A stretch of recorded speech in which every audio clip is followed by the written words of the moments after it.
Wali Paidi episode ke-16. Sehabis sholat maghrib, Wali Paidi langsung menuju jalan Soekarno-Hatta. Sehabis melewati jembatan, Wali Paidi belok ke kiri. Setelah berjalan kira-kira 1 kilo, Wali Paidi melihat Habib yang dicarinya. Habib yang dikira tukang becak. Wali Paidi melihat Habib tersebut memasuki sebuah toko distrik. Wali Paidi mengarahkan sepedanya ke kanan. Tertampang tulisan di depan toko Morkel, MORKL, outlet. Wali Paidi celingak-celinguk di depan toko, mencari Habib yang lari ke situ. Mungkin aku salah lihat, kok gak ada di sini, batin Wali Paidi. Tak lama kemudian keluar pemuda jangkung dengan perawakan agak kurus menghampiri Wali Paidi. "Kang," katanya mondok, "kok keluyuran sampai ke sini?" kata pemuda itu. Wah, Mas Sakti toh, kok bisa di sini Mas?" kata Wali Paidi agak kaget. Ternyata Wali Paidi mengenal pemuda jangkung ini. Dialah Mas Sakti yang oleh Wali Paidi sudah dianggap sebagai kakak tuanya. Walau umur Mas Sakti ini di bawah umur Wali Paidi. Setelah saling mengolok-ngolok, Mas Sakti mengajak masuk ke dalam toko. "Ayo ngopi di atas aja Kang," ajak Mas Sakti dengan menaiki tangga menuju ke atas toko Wali Paidi. Dan Mas Sakti melanjutkan obrolannya sambil ngopi. Kadang mereka tertawa lepas, dan kadang di sela-sela obrolan mereka berdua bilang, "Amin, amin." Wali Paidi menseloncorkan kakinya dan merebahkan tubuhnya. Di depannya duduk Mas Sakti sambil membaca koran bekas. "Baca apa Mas?" tanya Wali Paidi. "Ini baca Ahmad Dhani di demo," jawab Mas Sakti. "Soal apa Mas?" tanya Wali Paidi lagi. "Ini Ahmad Dhani pas konser menginjak lafaz Allah. Kan logo Dewa itu ada rangkaian lafaz Allah. Sedang lantai panggungnya ada gambar besar logo Dewa yang ada lafaz Allah tersebut," jawab Mas Sakti. "Menurut sampean gimana Mas?" tanya Wali Paidi. Mas Sakti terdiam agak lama. Setelah menaruh korannya dan menyeruput kopinya, Mas Sakti menyalakan rokok milnya, kemudian berkata, "Menurut syariat Dhani ini salah. Tapi hakikatnya kita semua ini berdiri di atas lafaz Allah," jawab Mas Sakti. "Maksud dan contoh jelasnya gimana Mas?" tanya Wali Paidi. Mas Sakti berdiri memanggil temannya yang ada di bawah. "Ting, tolong ambilkan kacamata di bawah, terus bawa ke sini," kata Mas Sakti. Tidak lama kemudian datang teman Mas Sakti dengan membawa kacamata dan menyerahkan kepada Mas Sakti. "Kamu pakai kacamata ini," ucap Mas Sakti sambil menyerahkan kacamatanya. Wali Paidi duduk dan memakai kacamata yang diberikan Mas Sakti. "Ya Allah, Allahu Akbar," jerit Wali Paidi setelah memakai kacamata. Dalam pandangan Wali Paidi, seluruh dinding toko dan lantainya terangkai lafaz Allah. Wali Paidi mengarahkan pandangannya ke bawah. Lantai yang didudukinya terangkai banyak lafaz Allah yang banyak sekali. Wali Paidi agak ketakutan melihat ini semua. Dan Wali Paidi juga melihat nafas yang keluar dari hidung Mas Sakti membentuk lafaz Allah. Dalam pandangan Wali Paidi, seluruh permukaan bumi ini ada rangkaian lafaz Allahnya. Wali Paidi dengan berlinang air mata menyerahkan kembali kacamata kepada Mas Sakti, menerimanya dengan tersenyum.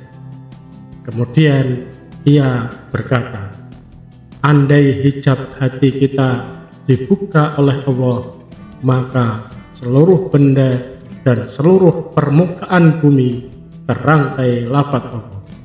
Betapa tidak punya malunya kita kalau kita berbuat maksiat di atas rangkaian lafaz Allah, mungkar kepadanya, sedangkan kita berada di atas buminya. Wali Paidi semakin terseduh-seduh dan tidak bisa dicegah. Wali Paidi menangis dengan kerasnya. Wali Paidi terdiam di atas distro tersebut. Mas Sakti dengan tersenyum-senyum memperhatikan Wali Paidi di depannya.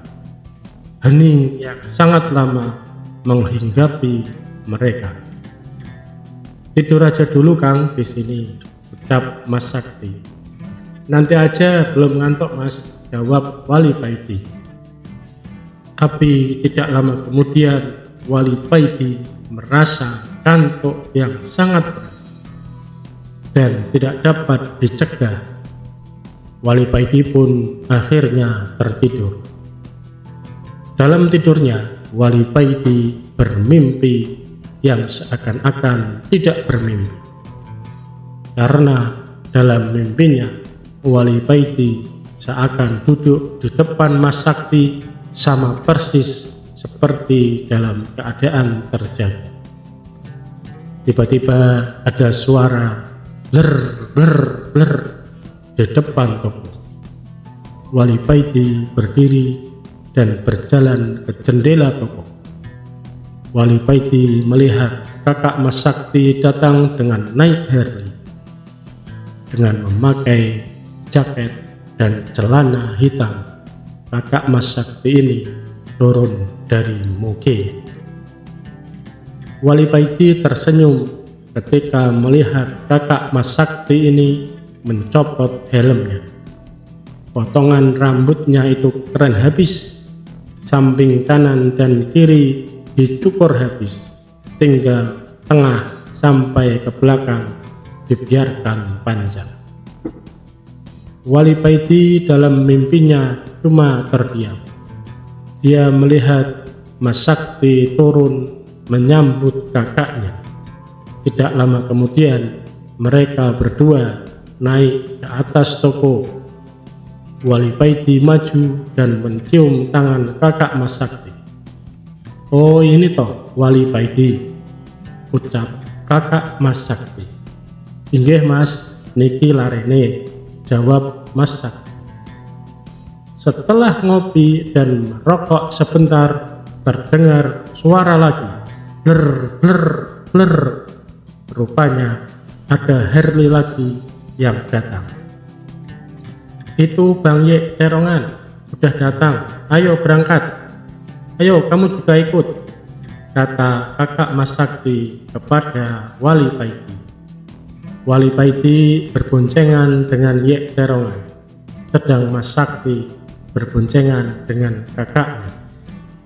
Wali Paidi seumur-umur baru kali ini merasakan naik Harley dengan kecepatan yang tinggi.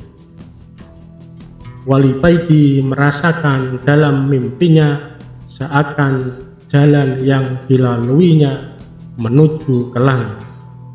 Mereka berempat baru berhenti ketika di depannya berdiri dengan megah sebuah istana yang sangat indah. Wali Paidi, Yek Terongan, Mas Sakti, dan kakaknya turun segera dari motor dan berjalan ke arah istana. Wali Paidi melihat bumi dilihat dari atas tampak berselimutkan cahaya biru. Lapisan ozon, batin Wali Paidi. Kakak Mas Sakti mendekati Wali Paidi dengan menepuk-nepuk pundaknya Wali Paidi. Kakak Mas Sakti ini berkata, "Apa yang kamu lihat itu memang banyak yang menyebutkannya sebagai lapisan ozon. Sebenarnya lapisan biru yang mengitari bumi itu adalah cahaya iman yang terpancar dari hati setiap orang Islam. Kalau iman umat Muslim semakin tipis, maka lapisan biru itu juga akan menipis dan cahaya matahari akan langsung masuk menerobos bumi. Kalau cahaya iman sudah habis, maka terjadilah kiamat." Jelas kakak Mas Sakti kepada Wali Paidi. Setelah menjelaskan tentang lapisan ozon, kakak Mas Sakti mengajak Yek Terongan dan adiknya untuk masuk ke dalam istana. Setelah menjelaskan tentang lapisan ozon, kakak Mas Sakti mengajak Yek Terongan dan adiknya untuk masuk ke dalam istana. "Kamu belum waktunya masuk, jaga motor aja di luar ya," ucap kakak Mas Sakti kepada Wali Paidi. "Aha, santai aja, sebentar lagi sampean boleh masuk," olok Mas Sakti. "Siap bos," ucap Wali Paidi. Sekian, semoga dapat mengambil hikmah dari cerita Wali Paidi ini. Terima kasih. Wassalamualaikum warahmatullahi wabarakatuh.